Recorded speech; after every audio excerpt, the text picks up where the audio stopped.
The fact that we had to play a different style of rugby to what we normally do and then come out on top was pleasing. It wasn't pretty, probably wasn't made for the spectator, but we had to change the game plan because of the conditions, and I think we showed that we can play a lot more pressure rugby, and that's probably the way that Ulster play rugby. They kick the ball a lot more than us, but I think we got ourselves in good positions and won that territory battle. So yeah. Did you watch the Tigers match live, or have you watched it just on review? And it was a strange old game, with no real discernible pattern for long spells. What did you take out of that? What did you take away from their game on Friday? Yeah, they looked like they had worse weather than us, and the pitch didn't hold up quite as well as what ours did. So that probably dictated a lot of the play. But no, it's still a very abrasive team who wants to challenge you up front when it comes to line out maul, and they've got a few nippy nines there, and Pollard at 10. They've got a new winger in there who's pretty good as well, and Watson. So mate, it's going to be a nice battle, and something we're really looking forward to. Often in Europe, you come across teams that struggle to get up for away matches, but they've obviously won their two away pool matches, and they've a great record away in the Premiership. That's not going to be a concern for Leinster, that you're going to be welcoming a visiting side if we're not up for it.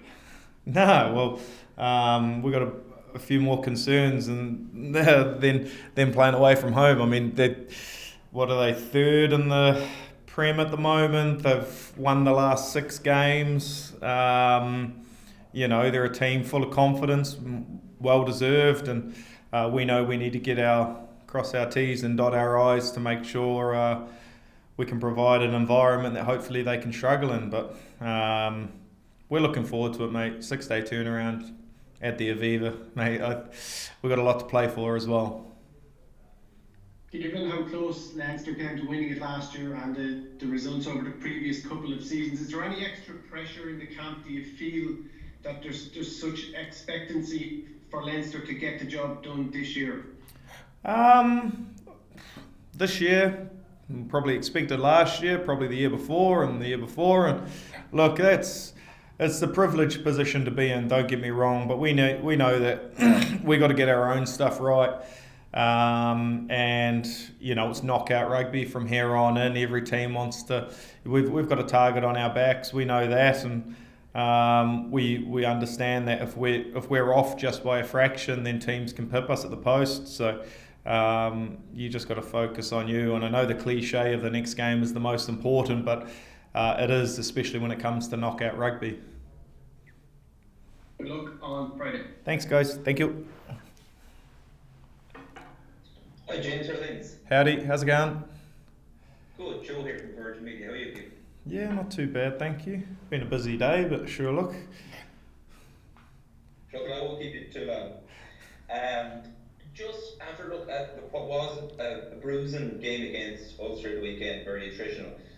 Is it at all difficult to get back up to the physical, mental, emotional pitch of a game 6 days later? It's all part of the job at the end of the day, isn't it? We've got every means under the sun to get our bodies into the best shape that we can. If you're not as close to 100% after a 6-day turnaround, you're probably not doing yourself any favours. Obviously it is a tough job, and but it's no excuse to not get your body in the best possible place it can get to.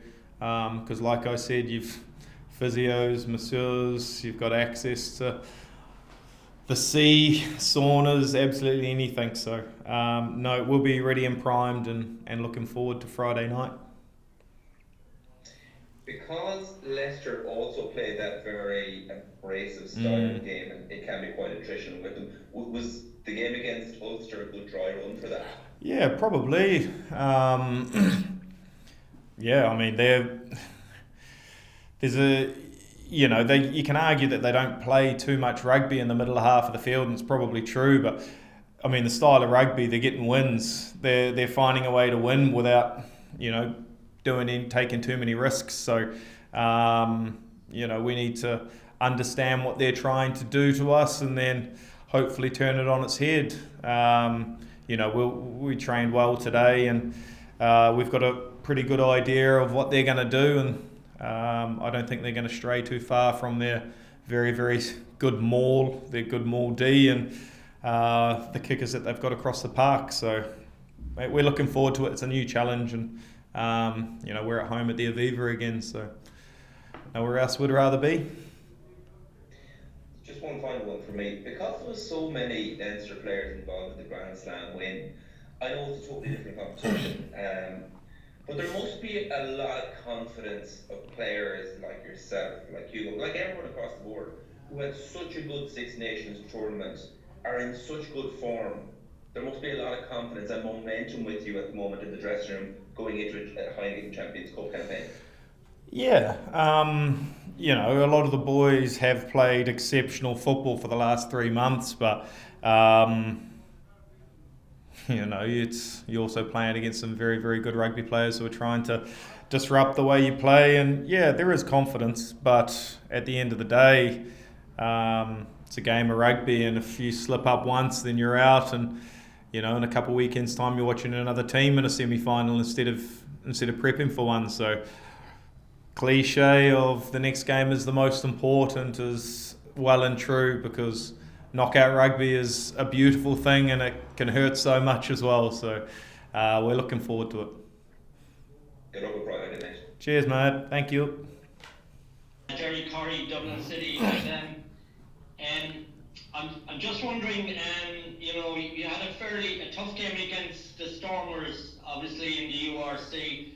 A tough encounter against Ulster in not great conditions, and Leicester's style of rugby is fairly attritional, I think, with maybe a lot of kicking. How do you find playing in games like that? Like you have to come off your wing probably as you do anyway to get work in that.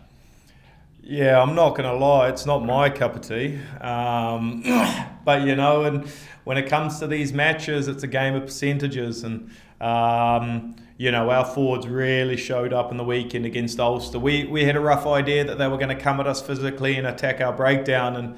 And, watching the game back, there were people... We were fighting ourselves to hit rucks. You see the likes of Tyg Furlong and James Ryan, Jack Conan, they were pushing people out of the way to hit rucks and make sure that we kept their own ball. And we're going to have to step that up and double down on that this weekend, because when you look across that Tigers forward pack, they've got Rafael, Montoya, who are absolutely phenomenal over the ball. And if we're not quick into that space, then we're probably going to lose it. So... to answer your question, I don't enjoy the attritional side of rugby, but we're going to have to get over that, and I think we've got the means to be able to do that. And just wondering, playing in that game, when Rob Herring went in for a try on 57 minutes, it was back down to an 8-point game, so the game was probably still in the balance. So how did you feel at that stage? Yeah, well, we're fortunate enough to have a lot of boys who have been in situations like that before, even during the Six Nations campaign, and we rallied the troops, and there were a few words that needed to be said, because we all understood that what your next role and responsibility was, and that was a kick-off, putting pressure on their ruck and pressuring their exit. We did that, and we weren't as clinical as what we were hoping to be, especially in battle, right down when we had them, backs against the wall. But, it's also room for improvement. A lot more understanding is probably going to have to go on this week to make sure that we get across that, because if we get another opportunity against Leicester, we want to be able to capitalise when we're inside the 22. So, mate, it's a good position to be in. I know. They just scored, but it really brought everyone in to refocus and make sure we knew exactly what we needed to do to get the next points on the board, and yeah, we did. Yeah. Finally, for me, James, just relation to your left boot and how important it is on occasions, and particularly on days like last Saturday. Do you find it a useful part of your game to have in those tight games? Yeah, you'd rather have it and not need it than want it and not have it. So, it's something that, we use it when was needed, and they keep kicking that side, and, had an opportunity to clear the lines a few times and made decent contact. So, look, I'm happy enough. It's good. Might keep me in a job for a bit longer. Okay, good luck on Friday. Cheers, mate. Thank you. Okay, James, just one or two questions from Leinster Rugby TV as Choice. well. What was the atmosphere like to play in the Aviva on Saturday? Great question. No, it was thanks to everyone who turned out in absolutely abysmal conditions. The atmosphere, especially in that first half, was phenomenal. It's it's a pretty special enough to just be able to play at home. Call Lansdowne Road at home and have 50-odd thousand people there screaming and chanting was awesome, and it's probably something that we're going to need heading on further and deeper into these competitions, because I think there's going to be a few more, if we're lucky enough, a few more opportunities to fill it out. And starting this Friday, it's going to be a humdinger. Yeah. How much of a boost does it give you and the team seeing that, like, see it blue? Yeah, it's when you run out and there's thousands of people waving a blue flag, and it properly gets you up. And in times of need, when the back's against the wall, and when people are screaming, they're screaming for you. It's important and pretty special. We've put ourselves in a great position to be able to, if we keep advancing, to keep playing at home, and it's awesome. It's the position we wanted to be in at the start of the season, and we get the opportunity to keep on going now.